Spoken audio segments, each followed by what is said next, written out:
Well, welcome along to Snetterton, everybody, or welcome back if you joined us earlier on for our sprint race. But round 22 of the GT Cup Championship, the pit stop race, is coming up very shortly. If you were with us earlier on, you'd have noticed that we are around what is a soggy Snetterton 300 circuit. So the full Snetterton configuration, taking in all of that new infield section that was built the best part of 10 years ago now, can you believe, since they transformed this fantastic venue. The weather has closed in. We did say earlier on the weather forecast was due to get even worse in this part of East Anglia, and absolutely that is what has happened. The heavens opened for our sprint race earlier on, and it has been raining heavily ever since. So it's entirely different conditions, even worse, that greet the drivers when they will head out onto circuit very shortly for their pit stop race. One of our support races just coming to a conclusion here. I said we had a sprint race earlier on in changeable conditions, so let's catch up with some of the drivers from that sprint race. But before that, let's look back at the highlights.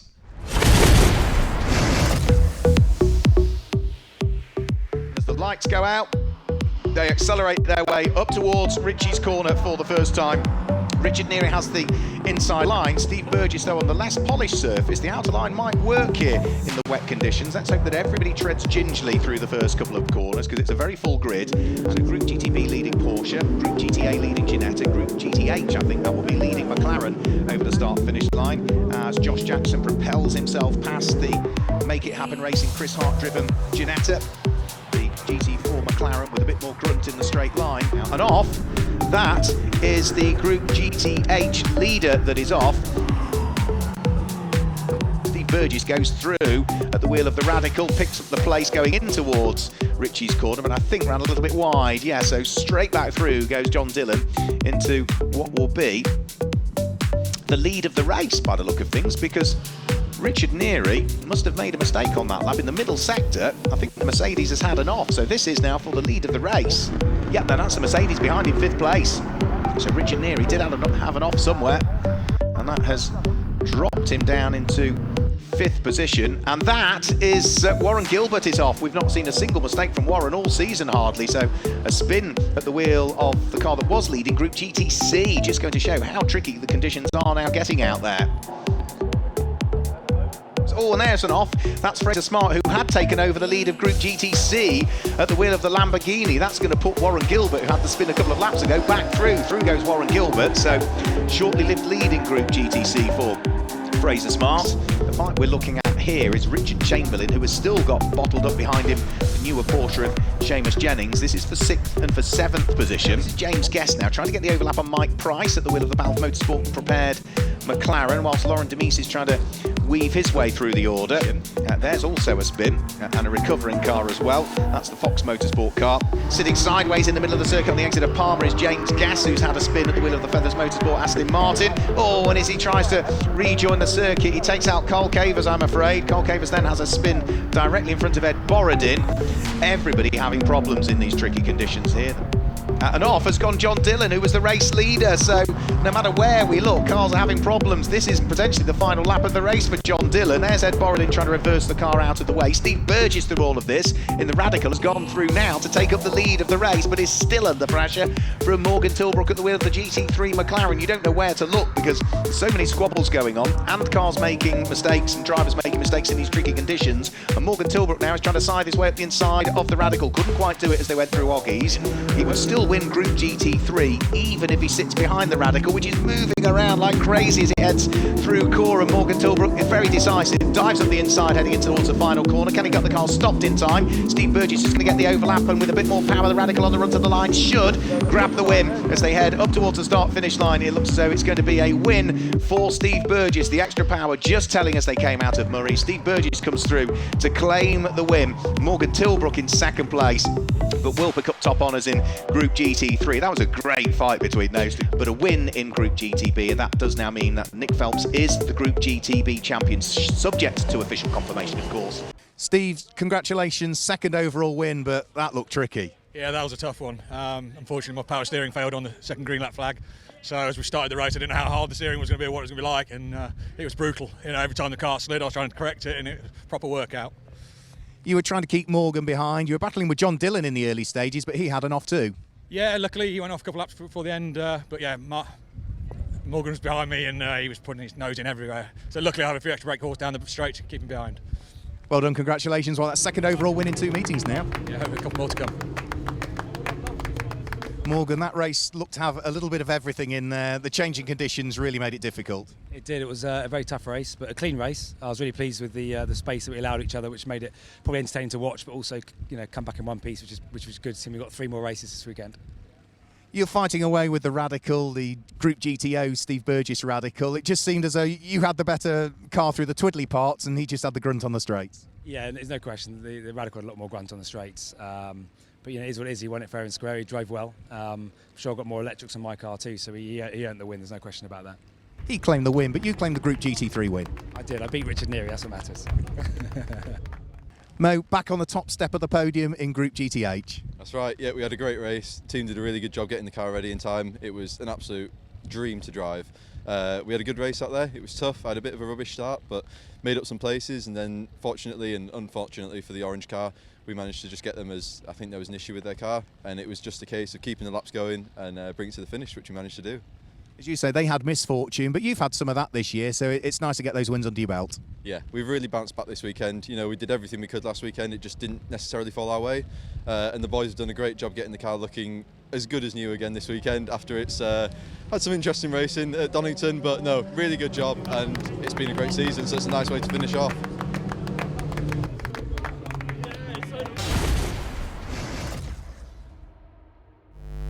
So a great start to our championship finals meeting here at Snetterton, and great to catch up with some of the drivers. 4 different race leaders over the course of that 25-minute sprint race. So amazing stuff, and so many twists and turns and dynamics to play out as well. It's going to be similar, I suspect, in this one as well, because not only is it a longer race, it is a 50-minute sprint race. We also have those mandatory pit stops as well that need to take place, meaning that the pro drivers can only jump in for part 2 of the race. The pit window is split between the different groups, so the likes of Group 1, which is Group GTO, Group GT3, Group GTC, will pit earlier than the cars that are in the likes of Group GTB, Group GTH and Group GTA. And also, we have success seconds to consider as well, so depending on how you got on at the previous race meeting, or whether you are a new entrant into the series and the championship for this weekend, that will dictate as to how many extra seconds you spend stationary in the pit stops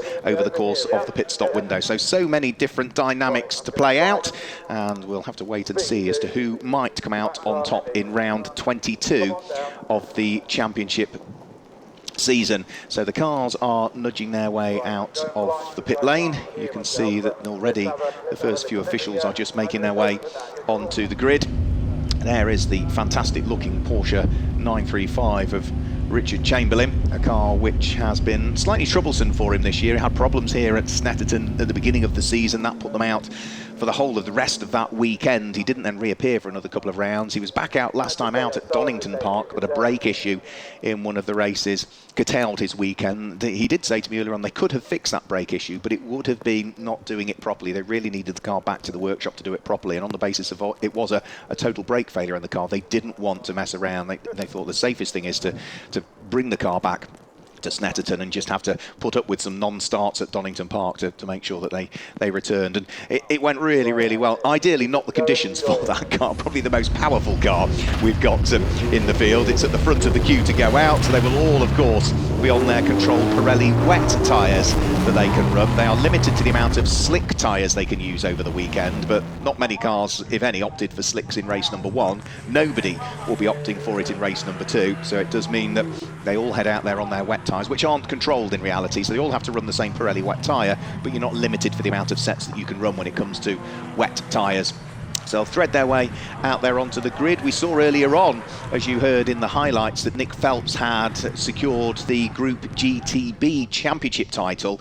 However, the overall championship title is still up for grabs. That cannot be decided in this race. That will be decided tomorrow, either in the sprint race or in the second race, the pit stop race tomorrow, as to who will be the overall champion for this year. And another championship which still hasn't been decided yet as to where the Group GTO title is going.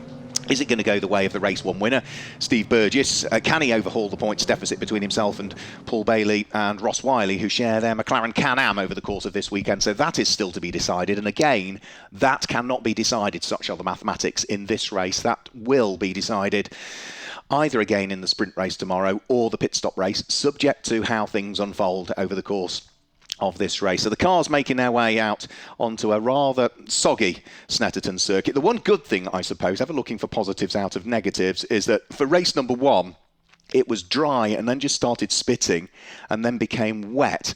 So it meant that the circuit did transition but went through that phase where it was neither wet nor dry. It's just that horrible middle part, greasy, horrible, not nice. As a racing driver, the most difficult conditions to drive in. You either want it dry or you want it wet. In between, it's just not nice. Whereas we've now have transitioned to full wet. So at least the drivers will have consistent conditions throughout the course of this race. And we'll be taking those subtly different lines again in this 50-minute pit stop race. We'll get all the cars lined up on the grid. I'll wander you through the grid as and when we head off onto their formation lap. But you can see that the rain is very much, I think, in for the afternoon here in this part of Norfolk. It might be the driest county. Not today, it's not. But it is going to forecast. The McLaren Can-Am is out. We saw Paul Bailey, if you're watching the live stream earlier on, have a small spin, and I thought briefly he might have made a tiny bit of contact with the barriers at the back of the McLaren, but I think he just got away with that by the skin of his teeth. So nice to see the McLaren is back out there. But there were a couple of cars that had problems in race number 1 we won't see out this time through. So the likes of the number 30 through number 32, Alex Malakin, Redline Racing Porsche, the Cayman GT4, is not out. Some sort of mechanical woe for that car. And also we saw on the highlights there the Feathers Motorsport Aston Martin sideways in the circuit trying to recover. The onboard footage was looked at, I gather, by the officials, and because, of course, you have wraparound seats in cars nowadays, James Guest just had no idea. He thought there was a gap in the traffic because he'd seen a pack of cars come through, nudged it forward and made that contact with Carl Gavers, and that number 82 Aston Martin is too badly damaged, we gather, to take part in this race. But other than that, we are expecting a full grid of 32 cars, for which some are already finding the limits in these conditions. A spin there for James Townsend, who is scheduled to start the number 118 Fox Motorsport Ginetta. So he slithers his way back off the wet tarmac, over the curbs, onto the grass, and then gets the car pointing in the right direction. So even at these reduced speeds of an outlap in reality, some of the cars still managing to find just how little grip there is out there. And for many of these drivers, it will be a case of playing with the traction control and ABS settings on the car to try and make sure that you are happy with what the car is doing underneath you. So there'll be a chunk of that going on, I'm sure, on the formation lap for this one, powering your foot down through the floor and just seeing what the traction control does. And do you want it either more traction control kicking in, or do you want less traction kicking in and diving on the brakes and adjusting your either ABS settings or the brake bias settings on the car as well. So up onto the outside of the front row of the grid. This grid is set based on the fastest lap times set in the sprint race earlier on, and therefore it is that car, Steve Burgess, that lines up on the outside of the front row of the grid. He might have taken the race win, but he didn't set the fastest lap of the race. He set the second fastest lap of the race, and it was Morgan Tilbrook at the wheel of the number 66 Enduro Motorsport McLaren GT3 that set the fastest lap of the race. So that McLaren 750S GT3 setting the fastest lap of the race. This car here set the third fastest lap of the race in the hands of Richard Neary. Richard is scheduled to start this race as well, so he's just getting the car pushed back into position. Oh, what could have been? It could have been a win for Richard. He was leading the race and had about a 2-second gap, but lost 13 seconds in the middle sector. I don't think we saw it on the stream, but clearly something happened with the car where he slithered off in the middle part of the lap, and that was what lost him the lead. But he wasn't the only car to have slithered off having lost the lead, because John Dillon did that later on, which allowed Steve Burgess to go through and take up the lead. And of course Steve Burgess was overtaken by Morgan Tilbrook on the approach to the final corner, and it was the only extra, the grunt of the Radical, that meant that this particular car here didn't claim a win earlier on today. It was the charge to the line where the Radical had more grunt than the GT3 McLaren had got. So despite setting the fastest lap of the race, Morgan Tilbrook, and therefore setting pole position for this race, the overall win eluded them. But it was a win in the group, more importantly. Group GT3 for the cars. So onto pole position comes that car. We will, I think, get all of the cars into position. Looks like Graham Tilley's Nissan in the middle of your screen is just coming into position now on what is scheduled to be the 5th row of the grid. Graham, having repaired the car after an incident at Donington Park, partnered up with Sennan Fielding again for this weekend. He's had a mixture of Wildred Gertha and Sennan Fielding as the professional driver sharing the car with him throughout the course of the 2021 championship season. Will, I think, otherwise engaged this weekend, so the very good super sub Sennan Fielding jumps on board. 1 minute board already being held aloft, so all of the final officials will need to clear the grid very quickly because we're about to get the rolling lap underway here at Snetterton for what is, remember, our championship finals race meeting. We started the season at Donington Park on the 10th and 11th of April. Then it was down to Brands Hatch for just 2 rounds over the course of just Saturday the 1st of May on the Grand Prix circuit there. Then it was here at Snetterton for rounds 7, 8, 9 and 10 of the championship in the early part of June, the 5th and 6th of June. Substantively different weather conditions in June to we've got today. On to Alton Park for just 2 races on the 3rd of July, and then from there it was Silverstone on the Grand Prix circuit in the middle of August, Donington Park just a couple of weekends ago, the 18th and 19th of September, and the final 4 rounds of the championship taking place here at Snetterton in what is the 2nd and 3rd of October. The calendar for next year has already been announced as well. Follows a very similar format in terms of the circuits we visit and the kind of times of year as well for the 2022 championship season as it will be. So off goes the safety car. John Dillon starting from the pit lane by the look of things. So that is going to be a gap on the 2nd row of the grid. So as the cars head off on their formation lap, that's then guide you through the way that they line up and give you the starting drivers. Pole position goes the way of Morgan Tilbrook, and alongside will be Steve Burgess. Both of those cars have 20 seconds extra in the pit lane. Row 2 of the grid is Richard Neary with 15 seconds, and John Dillon, who will start from the pit lane, will have an extra 20 seconds. Row 3 of the grid is Matt Manderson, and alongside is Seamus Jennings, who's got an extra 15 seconds in the pit lane. And row 4 is Richard Chamberlain and the Ferrari of Laurent Demise, who will have an extra 10 seconds. Row 5 of the grid, Graham Tilley, and number 9, Warren Gilbert, who's got an extra 20 seconds to spend in the pit lane. And row 6 of the grid is James Simons and Tom Rawlings, who will start, and he's got an extra 15 seconds in the pit lane. Row 7 of the grid, Josh Jackson, an extra 10 seconds, alongside his number 35, Nick Phelps in the Porsche, who's got an extra 20.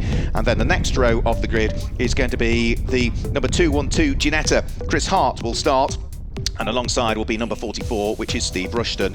Row 9 of the grid, 67, Simon Orange, who's got an extra 20 seconds in the pit lane, alongside number 56, Roy Millington, who's got an extra 10. Row 10 of the grid is going to be the Balfe Motorsport number 90 McLaren in the hands of Mike Price, and alongside is the Greystone GT3 car, the McLaren of Andre Borodin, an extra 10 seconds in the pit lane. Row 11 of the grid, 777, started by Ron Johnson, because that's a new entrant to the championship this weekend. They pick up 20 seconds, and alongside is number 50, which is Carl Cavers. Row 12 of the grid, car number 15, Century Motorsports David Holloway, lines up alongside the number 77 Greystone McLaren of Mark Hopton. Row 13 of the grid, it's another Greystone McLaren, that is going to be Richard Mason, who has got for company number 28, which is Paul Bailey, and the McLaren who's got an extra 20 seconds. Row 14 is Fox Motorsports. James Townsend will start, and alongside his 96 Chris Kemp, who's got 10 seconds. Row 15 is going to be the car of Patrick Collins that we saw heading out onto the grid quite late on, alongside number 3, which is Charlotte Gilbert, who's got an extra 15 seconds. And the final row of the grid, number 72, Michael Coker, who I think goes solo in this one, alongside Alex Stevenson, who will start, and that car has an extra 15 seconds to spend in the pit lane. If you're wondering how the seconds are accumulated, it's 60 seconds as a standard pit stop, plus the time to go into the pit lane and out of the pit lane at the regulatory speed limit. So every car has to be stationary for 60 seconds, but if you win your group in the previous pit stop race, you pick up an extra 20 seconds. If you are second in your group, you pick up an extra 15. If you are third in your group, you pick up an extra 10 seconds. So that's for each group that we've got, so all of the 6 groups. And then, of course, in the likes of car number 777, which is Ron Johnson, partnered up with British touring car star Tom Ingram, because they're a new entrant to the championship. They, for this weekend, will pick up in their group an additional 20 seconds is the way it works. So already you can see, even at this reduced speed, the amount of spray that's being deposited out of the very efficient Pirelli tyres that are trying to remove the water from the surface. There's no chance of the circuit drying out because it's still absolutely bucketing it down here at Snetterton, but the cars will look to try and see where they can all get comfortably through the first couple of corners. First corner, Ritchie's, always gets a bit tight. Second corner is a hairpin, which is the Wilson hairpin. So that's the one where cars, again, and drivers just need to be conscious of making sure they hit their braking points. Don't brake too early and catch the car out behind. Don't brake too late and end up going into the car in front of you. So they'll just be conscious over the course of the first lap. They've already raced in the wet conditions, so it's just a single formation lap for them this time through. And it is Morgan Tilbrook and Steve Burgess that line up there on the front row of the grid. Round 22 of the 2021 GT Cup Championship is go here at Snetterton. Enormous ball of spray that everybody is having to peer their way through, and it's only Morgan Tilbrook and Steve Burgess that have got the clear windscreens at the moment. Morgan Tilbrook's got the inside line. Steve Burgess now with power steering at the wheel of the Radical. What can he do around the outside line? And it looks as though they're still going to be side by side. Oh, Burgess on the grass a little bit as he gets the Radical back off the grass. Through has gone Richard Neary. So Morgan Tilbrook leads, Richard Neary second. Only now does John Dillon get going from the pit lane area. So that car has got huge amounts to try and make up for John Dillon and Sandy Mitchell, reigning British GT champion, who he's partnered up with for this weekend in the Scott Sport Lamborghini. So Burgess sliding his way around through Palmer. He has got the car of Seamus Jennings, the GCAT Racing Porsche, sitting directly behind him. I think everybody's being very sensible in the first couple of corners just to make sure that they work their way through the traffic. A little bit of contact there maybe as Matt Manderson just got the Aston Martin up the inside of the Radical, but it was just a light touch between the pair of them. Both of them should be able to continue without any problems with that one. But everybody, I think, has just done the right thing, approached this race with caution, let the race settle down a bit and then push on. There is Michael Coker at the wheel of the slightly older Aston Martin. I think he's going solar in this race and looking for the lead of the race, and diving up the inside goes Richard Neary. So championship leading Team ABBA Racing Mercedes through and ahead of Morgan Tilbrook's McLaren. So Mercedes leads McLaren. Now, Richard Neary made that small mistake in the greasy conditions earlier on in what are now full wet conditions. As I say, at least it's going to remain consistent probably for the race, and Richard Neary has taken no second opportunity needed, straight through, picks up the lead of the race and will look to try and now get a bit of daylight between himself and Morgan Tilbrook. But running wide and onto the wet curbs like that, Richard Neary, is not going to be what you want to be doing in these conditions. And John Dillon, who started from the pit lane, has had a spin by the look of things. Now, where is that? Is that Palmer? I think that might be the approach to Palmer, where he's had a spin. The car is stricken 45 degrees to the soup. No, it's coming out of Oggies. He's got on the power too early, and the tail end of the car has come round. He's pointing in the wrong direction, and at the moment, going nowhere, I'm afraid. I was about to say Seamus Jennings is now up into third place. Fourth place is the Radical of Steve Burgess. And fifth place at the moment is splashing its way out of Murray's, which is the Aston Martin of Matt Manderson, coming under pressure from Richard Chamberlain's Porsche. You could see, that was a fantastic side shot you could see there of the spray hitting the front of the Porsche and the aerodynamics pushing the water over the windscreen and out the back. Wonderful split-second shot that you saw there. Richard Chamberlain, is he going to get through and ahead? No, he's not, but the safety car is coming out, I think. Yeah, safety car is coming out onto track. Off has gone Carl Cavers at the wheel of the number 50 Veluga Racing Porsche. But yeah, the safety car is coming out onto circuit, and one can only imagine that is because of the stricken Lamborghini of John Dillon on the exit of Oggies. Now, for John Dillon and Sandy Mitchell, that is not at all what they want. So early on in the race, the car already having to start from the pit lane does make you wonder whether maybe it started from the pit lane because it maybe had some sort of either gearbox issue or starter motor issue, and the spin was either caused by that gearbox issue or as a result of the starter motor issue or the gearbox issue. He can't get it going again, so it's there. You can see brake lights are coming on and off, but John Dillon, who is hugely experienced, would get that car out of harm's way if he could, and clearly the car is just not having it, so it looks as though it's going to be quite literally an early bath for John Dillon, which is an enormous shame for a driver who has been right up there at the sharp end. He's on his third different pro driver for this season, actually. Phil Quaver's done the vast majority of the driving of that car, but Phil Keane came in and did a round with him. Sandy Mitchell for this weekend, but yeah, you can see the cars having to weave their way past John Dillon, who has had the opportunity of a full lap to try and strike that car into life, and if it was going to go, it would have gone by now, and with the position of where it is, it's not even easy for the marshals to get to that car and get it out of harm's way. So sensible thing for the officials to throw the safety car early on. Means that everybody has got the opportunity just to calm things down again. The restart would be single file, of course, which makes things easier as and when we get the race back underway, but it's going to be probably a lap after this before we truly get the race restarted, because the safety car will be waiting for the race leader on the start-finish line. So let's run you through the order then. Let's pick out the early group leaders. A long way to go in the race, but it is Richard Neary that leads the race and leads Group GT3. It's another GT3 car there in second place, Morgan Tilbrook. Seamus Jennings in a GT3 car is third, the number 33 Porsche. Fourth is the Radical. Now that's the leading car in Group GTO. Fifth, it's back to Group GT3, which is number 47, the Aston Martin of Matt Manderson.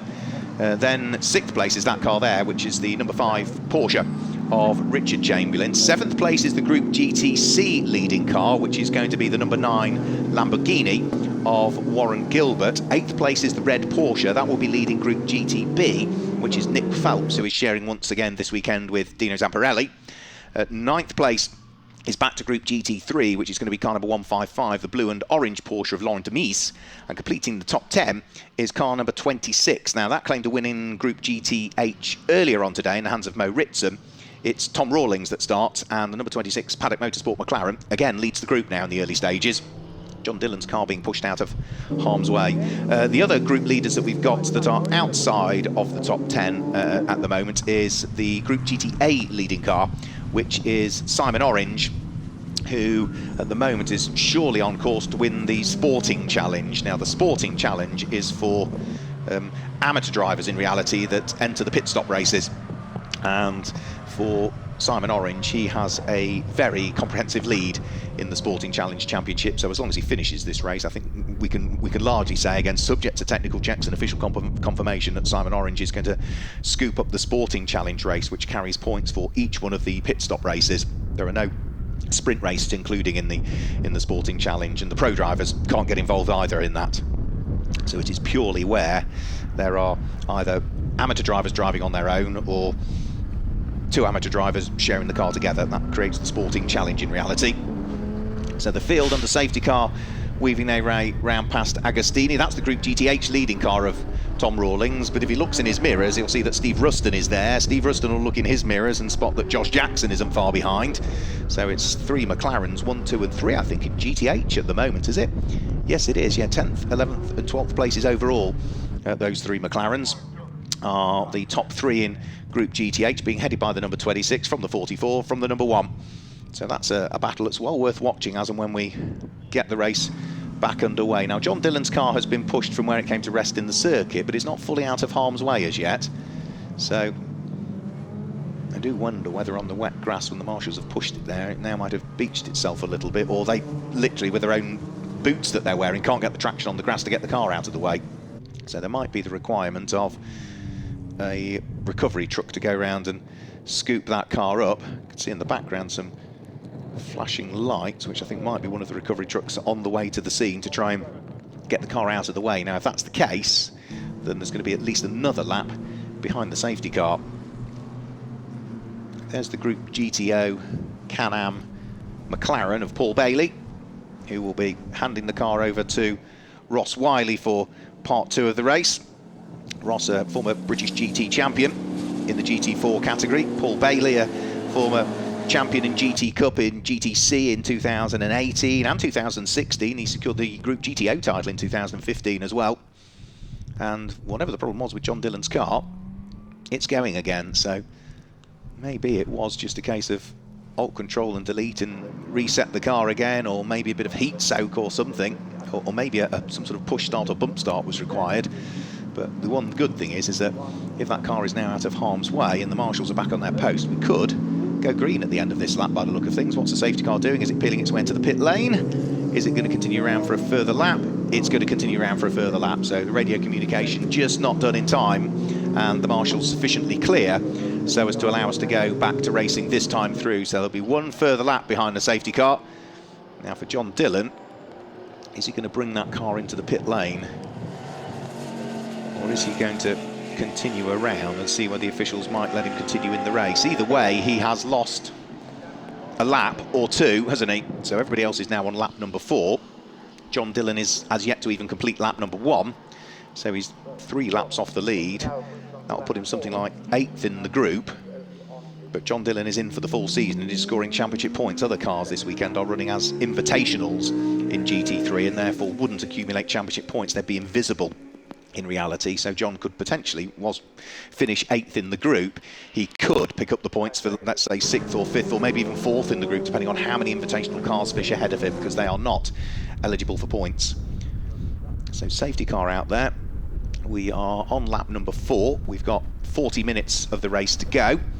The first of the pit stop window opens with 26 minutes of the race remaining, so it's another 14 minutes yet before we'll see any cars dive for the pit lane. And as it's the Saturday pit stop race, Group 1 pit first, which is the cars at the sharp end of the order really, so those in Group GTO, Group GT3 and Group GTC, which would in reality mean the top 7 cars would all be pitting in the first batch, together with the car in 9th place, and the likes of John Dillon as well, who slipped to the tail end of the order.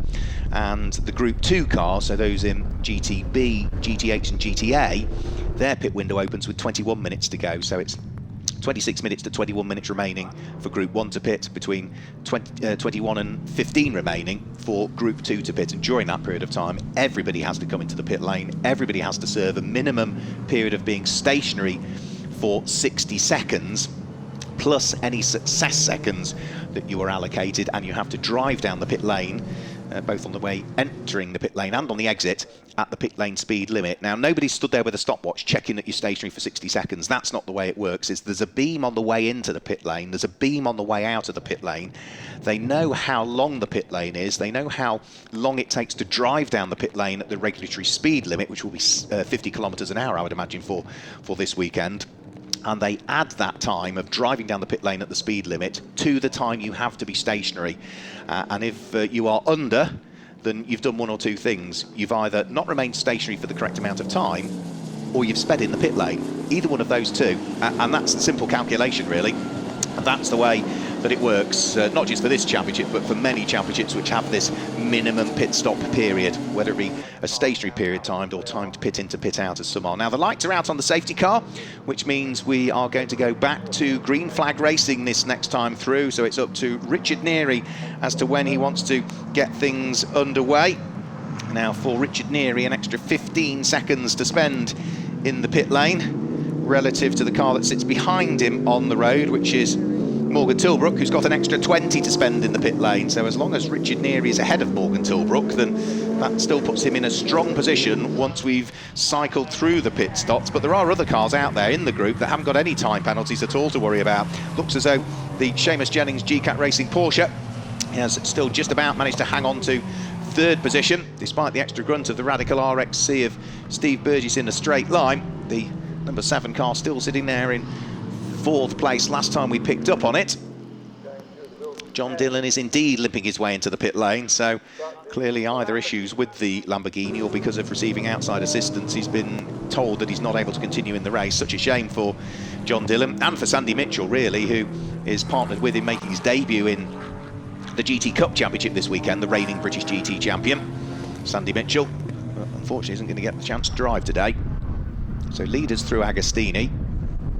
Seamus Jennings in 3rd place. Matt Manderson comes diving up the inside of the Radical. A bit of bodywork or a wing mirror casing flies off for either Radical or Aston Martin. I think it might have been Radical that was just that little bit of contact between the pair of them. There's another bit of bodywork flies off on the exit of Agostini, but Steve Burgess is still sticking his elbows out and having none of it. So the Radical's still just ahead of the charging Aston Martin. Now, Steve could let that car go because he leads Group GTO in what is 4th position overall. Richard Chamberlain is the 2nd car in Group GTO, and Richard Chamberlain is at the moment just behind that Aston Martin that's trying to work his way through. So I think that's why Steve Burgess is so keen to try and hang on to the place. So John Dillon's car being pushed back into the garage. Down the straight, has the Radical got the legs on the GT3 Aston Martin? One would have thought so. And so it's still Radical from Aston Martin from Porsche for 4th, 5th and 6th positions. And I think that probably means we've got 6 different manufacturers inside the top 6 again at the moment. Big sideways moment for Warren Gilbert, who slides across the nose of Nick Phelps's Porsche. There's a light touch between the two of them. That delays Laurent Demise at the wheel of his Ferrari, who has to get off the gas, and that has allowed the Group GTH leading McLaren to go through now, I think, which was Josh Jackson who gained through all of that, I think. So it's been a bit of a shuffle that time through. So there goes Nick Phelps. There's Warren Gilbert. Yeah, and there is number 1, which is Josh Jackson. That car leads Group GTH at the moment and is diving up the inside of the Group GTC leading Lamborghini, which in a straight line should have the extra power, that Lamborghini, and should be able to power its way straight past the GT4 McLaren that he's lost the place to. New fastest lap of the race to Richard Neary, the race leader, 2 minutes 16.867.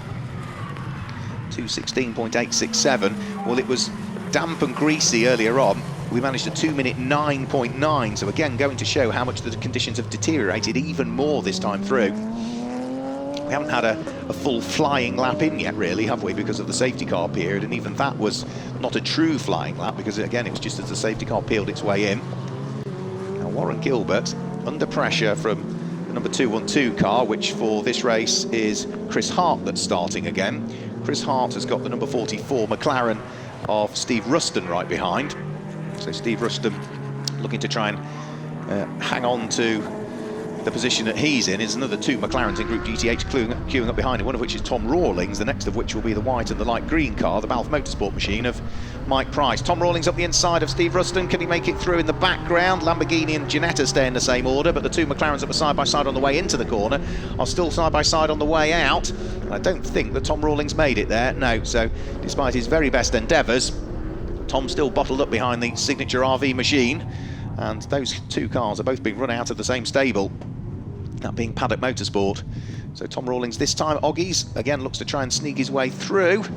Is he going to make it on the run in towards Williams? They're still side by side as they get towards Williams. He's fully alongside, he's through, he's in front. Place gain for Tom Rawlings, place lost for Steve Ruston. So the 2 teammates swap the order, but quicker coming out of the corner now is Steve Ruston, so he gets a bit more momentum down the Bentley straight. He pulls to the left-hand side of the circuit, which gives him the inside line when they get down towards this left-hand flick at Brundle, and then they'll flick right at Nelson. And has he made it back through again, Steve Ruston? No, not quite. So Tom Rawlings hangs on to the place, and Steve Ruston might lose a further place here as Simon Orange squeezes his way through at the wheel of the Ginetta, but then runs up onto the curbs on the exit of the corner, and I think will instantly give the place back again. Will he? No, he's still trying to brave it out around the outside at the bomb hole. The extra grip on the outside line might work for him here. However, it looks as though the safety car, I'm afraid to say, is coming back out again. So just as we got things back underway, we've had something else occur out on circuit. Someone else have some sort of issue or mechanical woe, and that is going to bring about a further safety car period. Now, quite what it is, there's no information just as yet as to whom it might be. So I'll have to wait and see whether we can spot anything around the very edges of the circuit. Now, there's still another, what, 6 minutes, 6.5 minutes to go before the pit window opens, so I'm more than hopeful that we should be able to get this safety car period done and dusted and out of harm's way, and the car recovered before the pit window opens, because if we don't, then we are potentially going to have the pit window open whilst the safety car is out there. And unfortunately, the safety car hasn't come out in front of the race leader. It's come out right in front of the car that was running third in the race, which is going to be Seamus Jennings. So the leading pair have got through and ahead of the safety car, Richard Neary and Morgan Tilbrook. So that now in theory means that every other car behind the safety car is going to have to be waved through. That will only happen as and when the incident has been cleared. So first thing we need to do is clear the incident, then we'll have the waving by of cars, and then all of those cars that are waved by then have to catch back up with the train again. So that is going to slightly extend the safety car period, and Richard Neary and Morgan Tilbrook I think they're slowing up to allow the safety car to pass them, which would be a very unusual thing to do, but I've got to say it's a more efficient way of achieving what we need to achieve, which is the safety car ahead of the race leader. So if that's the case, that is very sensible driving by Richard Neary and Morgan Tilbrook, because now it means that those 2 cars would have had to have driven all the way round to catch to the back of the train. The safety car would have had to wave everybody by, and then all of those would have had to go round to catch the back of the train. So that is really, really good driving, intelligent driving, and to be fair, I'm not entirely sure I've ever seen that before. So if that's the case, yeah, let's get the incident cleared, and once the incident's cleared, we're good to go straight away, which means that we can crack on with the remaining 31 minutes of this race, there or thereabouts. And as for the whereabouts of any cars that have gone missing, not entirely sure. I wonder if it might be weather conditions that perhaps have deteriorated to a degree that the clerk of the course has opted to put out the safety car, because I can't at the moment see any other cars that are not circulating. We know of the whereabouts of John Dillon's car, and Charlotte Gilbert has just gone through Sector 2 as the last car, so it can only be weather conditions. Yeah, every other car is circulating still at the moment, so I think the clerk of the course in these worsening conditions has taken the decision to deploy the safety car for a period of time to see whether the conditions improve. It's such a tough decision for the officials to make, because of course if the cars are circulating at racing speeds, they are more likely in these conditions to aquaplane or make mistakes or have an incident, and that's not what you want. But the problem is, if you deploy the safety car, the cars are circulating slower and therefore the water doesn't clear as much, and with the rain still coming down, the track arguably could get wetter. So there are no winners out of this situation. The clerk of the course will only do it if he thinks that it's compromising safety, and that is always at the forefront of everybody's mind. You know, we've got to keep the drivers safe. We have to keep the marshals and the officials safe as well. You know, what we don't want are cars aquaplaning and heading off the circuit, because we could end up with not only damaged cars but damaged people, and neither of those is good. I did spot there also that there was one car circulating without its lights on, which you would like to think would be picked up on as well. That was the number 17, Orange Racing, powered by JMH Ginetta of Patrick Collins, who I think certainly had no front lights on, no headlights on. It's whether he perhaps has lost his tail lights as well. So yeah, headlamps on and everybody else, but yeah, watch out, there's one car you'll see, no headlamps, and therefore you'd like to think that that driver would be informed by the officials that he needs to do it.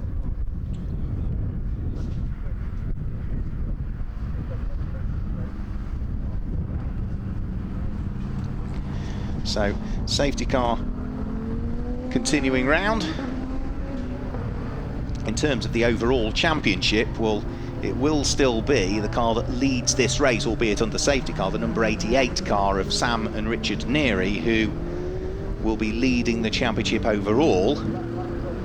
As for the car that's second in the championship overall, that will be the car that's currently running in 10th position, but leading its group. So both of the cars at the sharp end of the overall championship. It's the points you accumulate in your respective group that are important. So that car there, number 88 Mercedes, leads the championship and runs in Group GT3.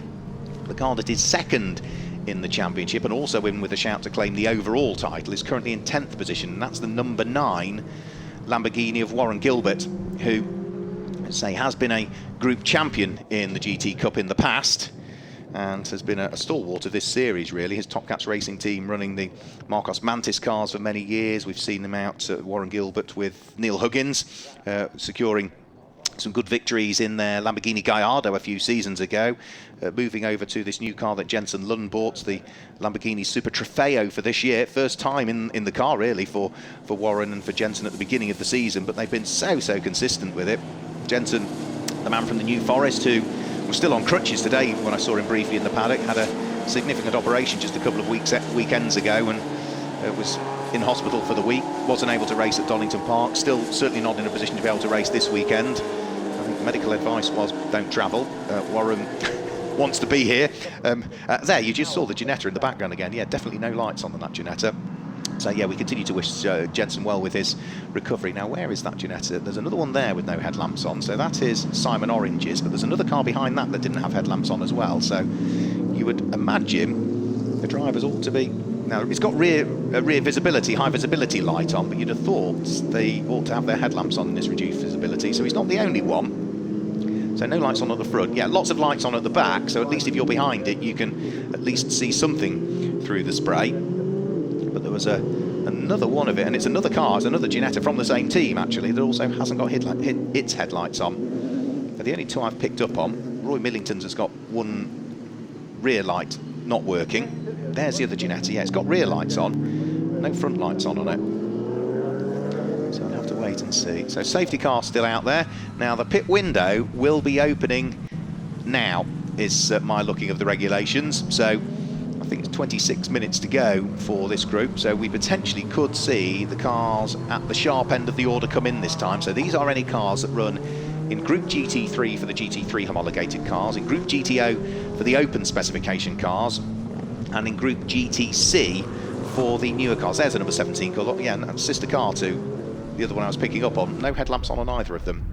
So the Group GTC cars, which are for newer spec challenge cars. So that would mean that, first, second, third, fourth, fifth, sixth place could all come into the pit lane. Nick Phelps, who's there in 7th, couldn't. Into the pit lane has come Paul Bailey at the wheel of the McLaren Can-Am. That is, I think, just before the pit window opened, potentially. Well, depends on when he broke the beam coming into pit lane entry. So Nick Phelps in 7th couldn't come in. Neither could the car in 8th place. But Laurent Demise in 9th could, at the wheel of the 155 Ferrari. That number 4 Nissan could come in, which is Graham Tilley. That runs in Group GT3, but is way down in 16th position at the moment, Graham. So there's, I think most of the cars, certainly in the top 15, are likely to come in for those that are eligible, because at the end of the day, the pro drivers can't start the race. Arguably, they're the quicker drivers, so get them in as soon as you possibly can. It gives you a better opportunity. So I think we'll see a raft of them peel their way in. Not that red Porsche, though, or the orange McLaren that sits behind, because the pit window for them will only open in another 5 minutes' time. So for Nick Phelps and for Josh Jackson, they've just got to sit there, wait behind the safety car and see who else peels their way in. But I think we'll see a flurry of activity as the cars come into the pit lane this time through. And subject to what the officials think the weather conditions are doing with regards to improvements, then we might just potentially go green flag racing in another 5 minutes time, maybe. We'll have to wait and see. The difficult thing is that, we're getting to the time of year that when you get a bad day weather-wise, the light level goes even earlier, and we are only 3 weeks away now from the clocks changing, which means that if we were to red flag the race and wait for a gap in the weather and get things going, we wouldn't get through the rest of the programme that's here in reality. So officials, again, have difficult decisions to make. So by doing it on the safety car, at least it means that the race still continues. When we get to another 2 support races that are coming up after this, then we still at least have the potential to get through the rest of the programme for the day. Now, Paul Bailey has come into the pit lane at the wheel of the McLaren. I can only assume, because that car was further down through the order, that he came in when the pit window opened. Everybody else is understandably now diving their way into the pit lane. So in comes Richard Neary from the lead of the race. Door opens. Out comes Richard Neary. In goes the seat insert for the slightly smaller Sam Neary, the teenager. Richard Chamberlain brings his Group GTO Porsche into the pit lane. Number 9, Warren Gilbert, who was leading Group GTC, comes in. You can see the Radical on the right of your screen. Steve Burgess is in. So it's a very full and busy pit lane. And yeah, every car at the sharp end is in. So I think that everybody now that was able to come into the pit lane has come in. So I would imagine when we look back at what's going on behind the safety car, I think it'll be the number 35 Porsche of Nick Phelps that will now be behind the safety car. But for Paul Bailey giving way to Ross Wiley, the Scotsman, at the wheel of the number 28 McLaren, that could be a very handy little advantage that they've got there coming into the pit lane whilst it was quieter.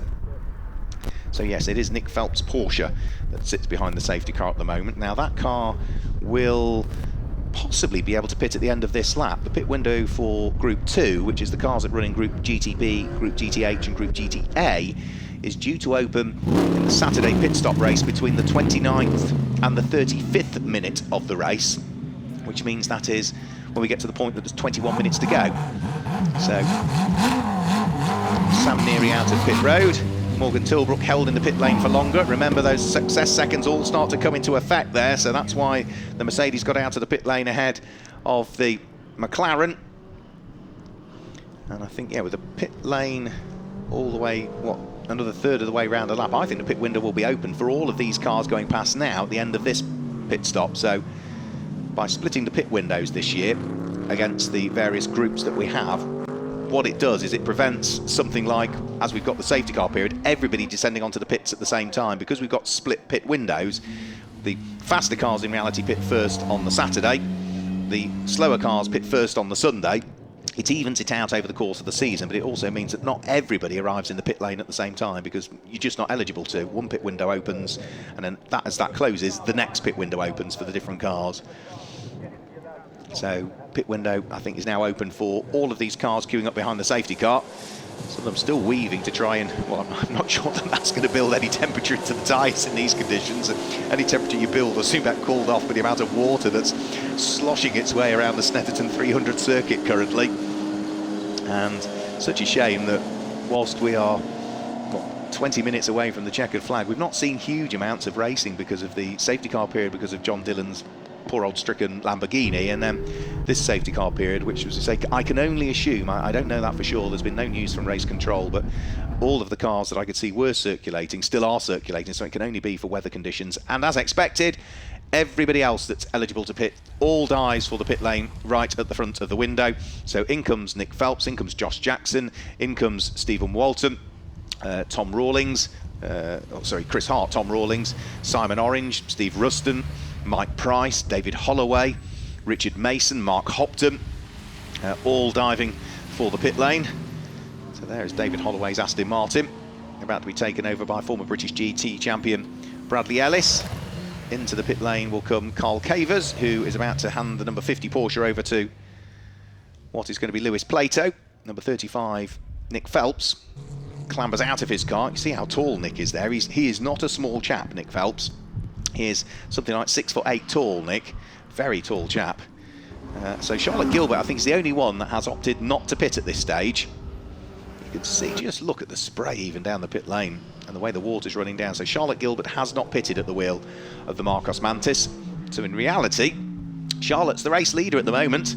So she is the only female we've got on the grid, is Charlotte Gilbert, driving probably one of the most difficult cars on the grid as well. No traction control, no ABS in this car. It's arguably one of the older cars in the field as well, the Marcos Mantis, harking back to the one-make championship that we had for these cars in the UK some years ago. And Charlotte, who is only in her second full season of GT racing, continuing round behind the safety car. Everybody else exiting pit lane. All of the releases from the pit lane are monitored as well and reported if they are unsafe releases. I'd say the one good thing is that we don't have everybody descend to the pit lane in one go. Now that's a stalled car, and that could be important because that was the car that was leading Group GT-A. Now that was Simon Orange, had to stop for an extra 20 seconds compared to others in the group. So Simon Orange is going to have to pick his way through, but it's going to be another full lap before we can start to give you a rundown of the order following all of the pit stop activity. Because of course some cars will have stopped for longer in the pit lane than others, and therefore the order should all be shuffled. Sideways Ferrari, that's Benji Simonson, just getting the tail end of the Ferrari out. The traction kicked in. All of those drivers that have jumped out of the car now looking on.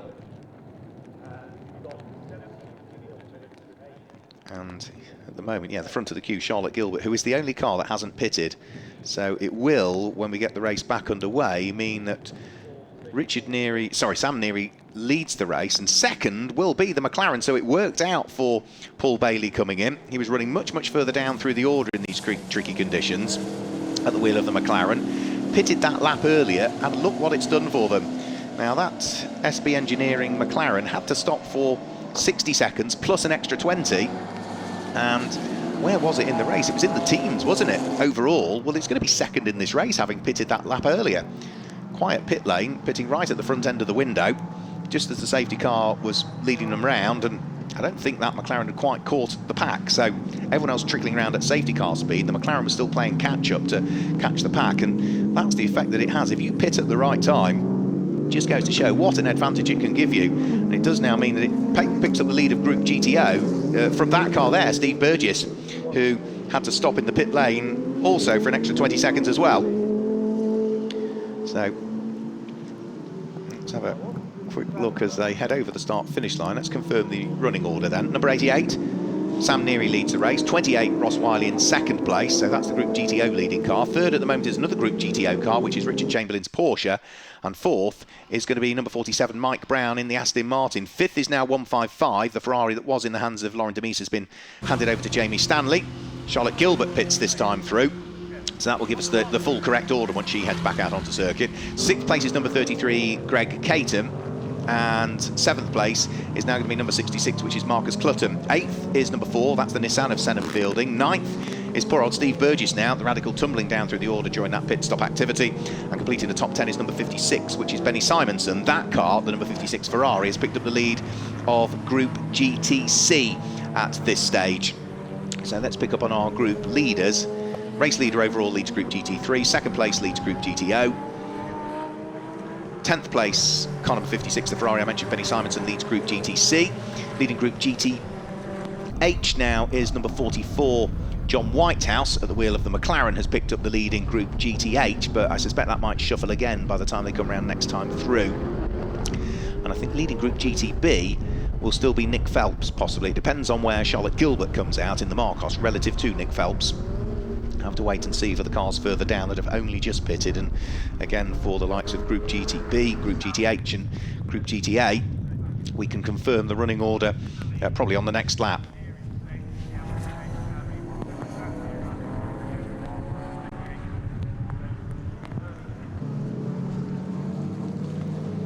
So have the conditions improved since the safety car was deployed? I'm not sure they have, even at these reduced speeds. Just look at the amount of spray coming out of the tail end of the cars.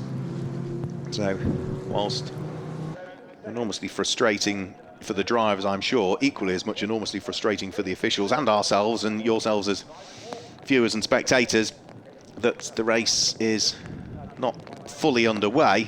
The clock is still ticking, so the race is still happening, but yeah, we're just at this period of time where everybody's just running around behind the safety car and the officials waiting to see whether the conditions can improve, and if anything, I think they've probably got worse since we deployed the safety car.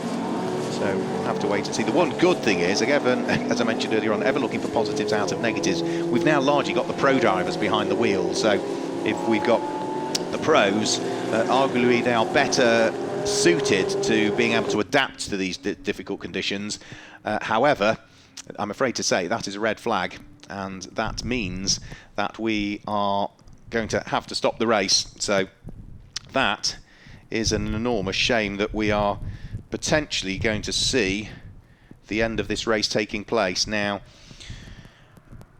we can declare a result at 3/4 distance of a race, which means that if there were 13 3/4 minutes left, and anything less, that would be a result, and the red flags came on with 13 3/4 minutes to go. So I think the officials have decided that the conditions were not going to improve over the remainder of that race, and therefore, whilst it is just me reading into the regulations, but my understanding of the Motorsport UK regulations are we are now at the stage, with the clock being where it is, that can be declared a result, I'm afraid to say. Not what we wanted, but I think that's probably what is likely to happen. So we'll await confirmation of that. You can see all of the cars filing their way down the pit lane, but I think that probably means that, yeah, you can just see, look at the weather now. It is no better than it was when the safety car came out. As I mentioned, if anything, it has deteriorated further, and as we have been very sadly reminded this year, we've got to look after our marshals out there on post, who do a fantastic job for us. Their safety and the competitors' safety is absolutely paramount. There is no moving away from that. Has to be the fundamental focus, and the race officials clearly deciding that's the danger, the risk with the amount of water, the amount of cars on track as well, any standing water that's there, that it is just not suitable to go racing in those conditions. And as ever, I would always fully support that decision. They are in race control for a reason, huge amounts of experience there, and they will also be getting radio calls from the various marshals posts around the track that will be indicating as to where standing water is starting to accumulate, and well, clearly the decision has been taken to stop this race, and I can only assume the decision will be taken that will be a result, but say nothing confirmed as yet on the timing screens.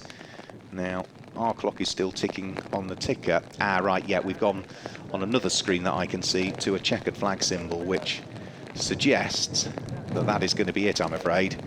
So it looks as though the checkered flag is being declared, and therefore, with the weather closing in, we will rattle you through some results of the way that they were standing at the point that the race was brought to a halt. I think the umbrella is probably a bit of a waste of time, to be perfectly honest. There it is, yeah. I think the inevitable was always going to happen. There is a rather second-hand umbrella, but if that's the only casualty from these tricky conditions, then that's not a bad casualty to have, the umbrella, is it?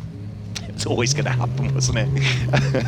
A brave man for hanging on to it in these conditions, if you ask me. But everybody else, as you can see, is now being ushered out of the pit lane area and in towards the paddock area. So that is it from a very wet and a very, very soggy Snetterton. The weather forecast due to be slightly better for tomorrow. So join us then, where we'll have a further sprint race and a further pit stop race to work out who we are going to crown as our GT Cup champion for 2021. Thanks for joining us. We'll see you tomorrow. Goodbye.